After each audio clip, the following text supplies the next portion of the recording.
Angel चकमा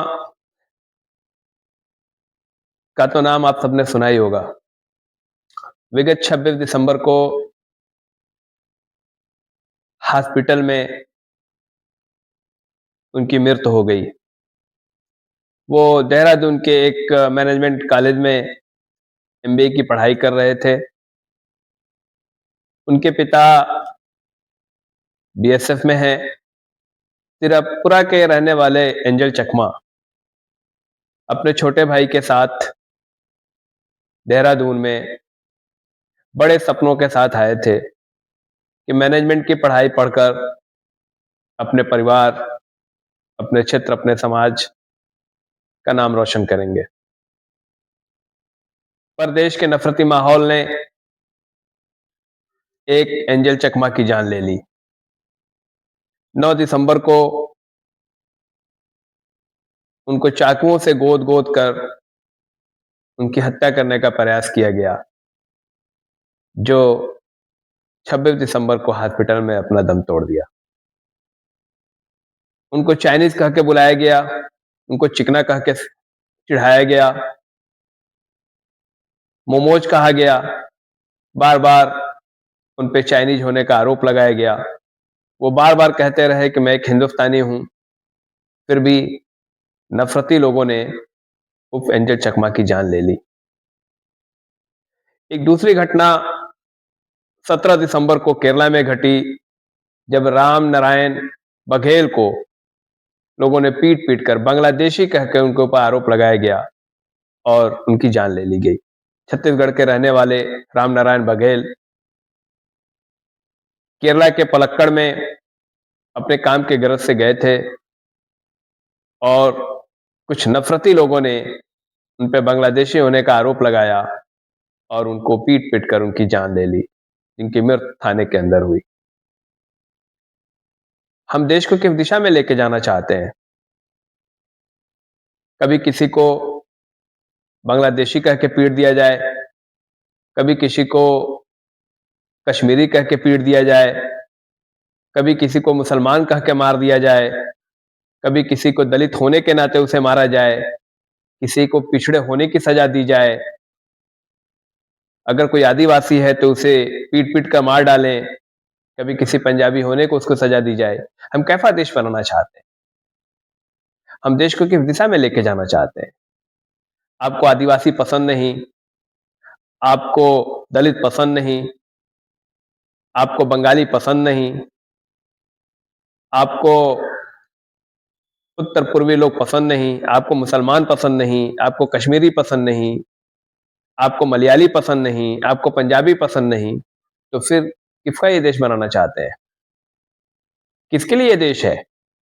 ये देश विविधताओं से भरा है। सब मिलजुल के ये देश बनाते हैं। अगर कोई बंगला बोल रहा है, तो आपकी नज़र में वो बांग्लादेशी हो जाएगा। अगर कोई बंगला बोलने वाला मुस्लिम है, तो आपकी नज़र में वो रोहिंग्या हो जाएगा। अगर कोई चाइनीज़ की तरह दिखने वाला है, नॉर्थ इंडियन, तो आप उसको चाइनीज़ समझ के मारोगे। अगर कोई कश्मीरी की तरह खूबसूरत दिखता है, तो आप उसको कश्मीरी समझ के मारोगे। अगर किसी के सर पे पगड़ी है, तो आप उसको पंजाबी समझ के उसको डराओगे। अगर कोई क्रिश्चियंस है, तो उसको उसके त्योहार नहीं मनाने दोगे। ये कैसा देश बना रहे हैं हम?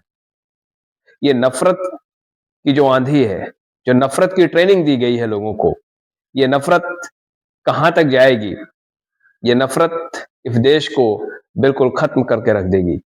अगर हम आज नहीं चेते, हम सभी सभ्य समाज से कहना चाहते हैं कि ये सिर्फ़ जब हमारे दिलो-दिमाग में नफ़रत भर जाती है, हम ये देखना छोड़ देते हैं कि वो कौन है।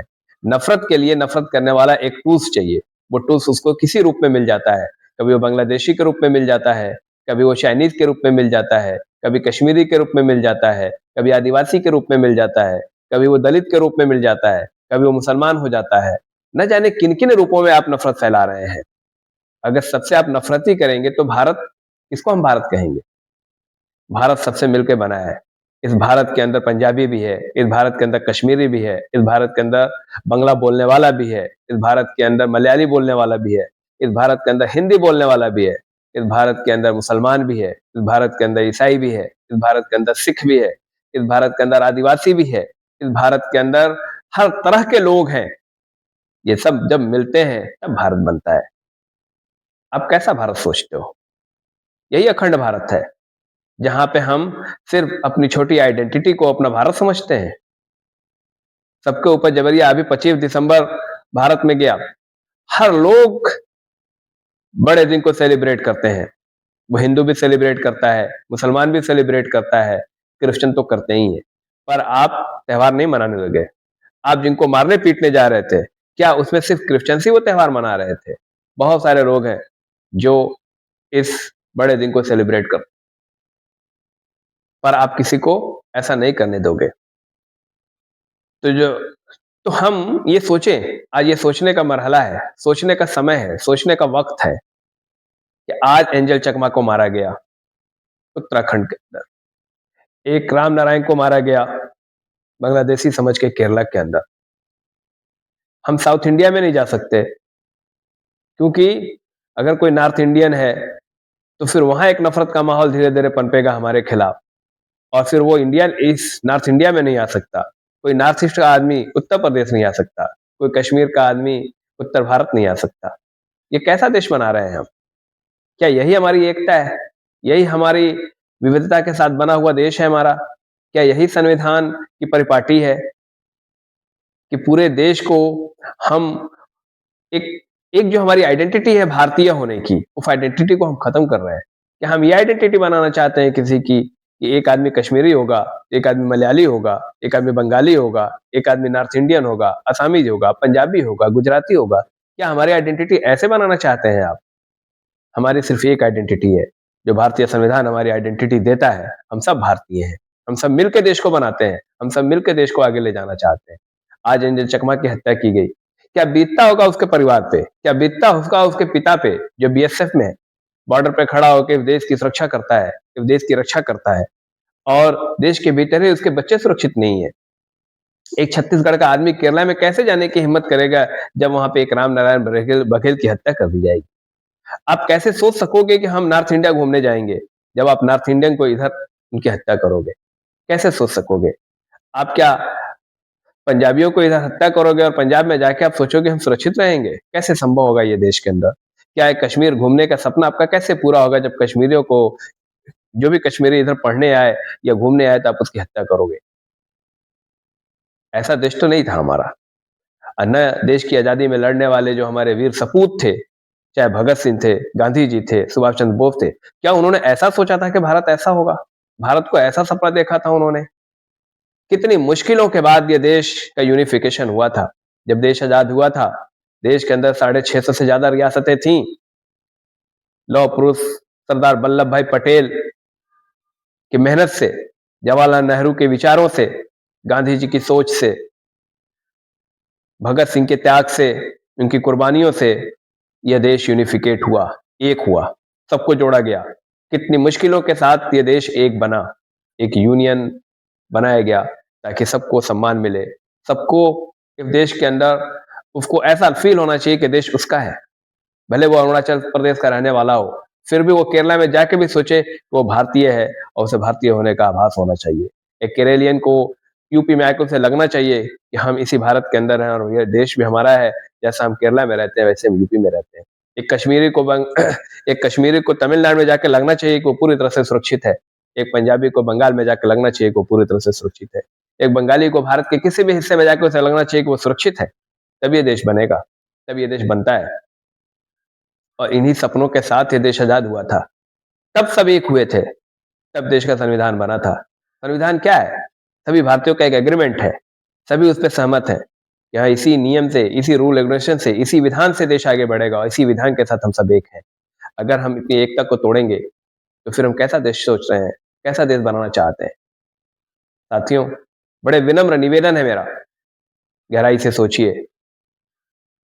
जो नफ़रत की आंधी में बह गए हैं, वो भी हमारे भाई हैं। हमें उन्हें समझाने की ज़रूरत है। इस देश को बचाने की ज़रूरत है। ये देश तो फिर ये देश रहेगा ही नहीं। क्या परिभाषा देंगे इस देश की? ये भारत एक गणतंत्र है।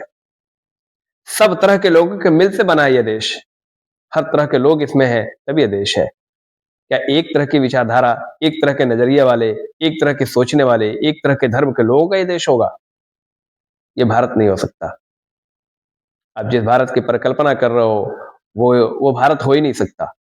न वो भारत की परिभाषा है, न वो भारत देश है, जो आप सोचते हो। भारत देश सबसे मिलके बना है। तभी तो हमारे संविधान में 22 भाषाओं को वैलिडिटी दी गई है। 22 भाषाओं को यहाँ अधिकार दिया गया है। रीजनल आइडेंटिटी दी गई है, फंडामेंटल राइट बनाया गया है, सभी धर्मों को उसकी आज़ादी दी गई है, सभी तरीके के लोगों को उनके कल्चर के साथ, उनके आइडेंटिटी के साथ स्वीकारा गया है इस देश के अंदर, तब ये देश बना है। हजारों लाखों की कुर्बानियों के बाद ये देश निर्मित हुआ है। आज चंद चिंटुओं की वजह से, नफरतबाजों की वजह से देश को टूटने नहीं देंगे हम, देश को बिखरने नहीं देंगे हम सबकी जिम्मेदारी है। हर नागरिक, हर भारत के व्यक्ति की जिम्मेदारी है कि देश को बनाने में अपनी भूमिका तय करे और ऐसे नफरत के खिलाफ अपनी आवाज ऊंची करे, मोहब्बत का संदेश दे। हम सबको अपनाना चाहते हैं, चाहे वो कश्मीरी हो, वो भी हमारा भाई है, बंगाली है, वो भी हमारा भाई है, असामीज है, वो भी हमारा भाई है, त्रिपुरा का रहने वाला हो, मणिपुर का रहने वाला हो, सबका स्वागत है हमारे दिलों के अंदर। हम सबको अपना समझते हैं। आरोप लगाना बंद करो। देशभक्ति के प्रमाण पत्र देना तुम्हारा काम नहीं। देश के अंदर रहने वाला हर व्यक्ति इस देश के ऊपर मरने मिटने वाला है। सबके खून, सबकी शहादतों के साथ ये देश बना है। क्या जानो तुम नॉर्थ इंडियन का क्या रोल है इस देश के भीतर? क्या जानोगे एक पंजाबी का क्या रोल है? कश्मीरियों ने कितनी कुर्बानी दी है देश के अंदर जुट के रहने के लिए, कितना उन्होंने संघर्ष किया है उन आतंकवादियों के खिलाफ, तब वो देश का हिस्सा बने हैं, तब वो देश के काम आए हैं और देश उनको अपनाना चाहता है, देश अपनाएगा। तुम्हारे नफरतों के आधार पर ये देश नहीं बनेगा, लोगों की मोहब्बतों, लोगों की कुर्बानियों के आधार पर ये देश बनेगा। तो साथियों, एक बार पुनः अपील करते हैं, उठिए, जागिए, सोचिए और ऐसे नफरत के खिलाफ अपनी आवाज बुलंद कीजिए, मोहब्बत की आवाज बुलंद कीजिए। सब एक हैं, सबको एक रखना है, भारत को बनाना है। भारत अपनी हजारों साल के इतिहास को समेटे हुए है, सबको मिलाकर, सबको मिलकर ये देश बना है। न जाने कितने लोग इस भारत के अंदर आए और सब भारत के हो गए। ऐसा ही भारत है ये, इसी भारत की परिकल्पना है हमारी, हम ऐसा ही भारत सोचते हैं। इन्हीं सब बातों के साथ उम्मीद करते हैं कि हम भारत को उस ऊंचाई पर पहुंचाएंगे जिस ऊंचाई का सपना देश में मर मिटने वालों ने सोचा था। धन्यवाद।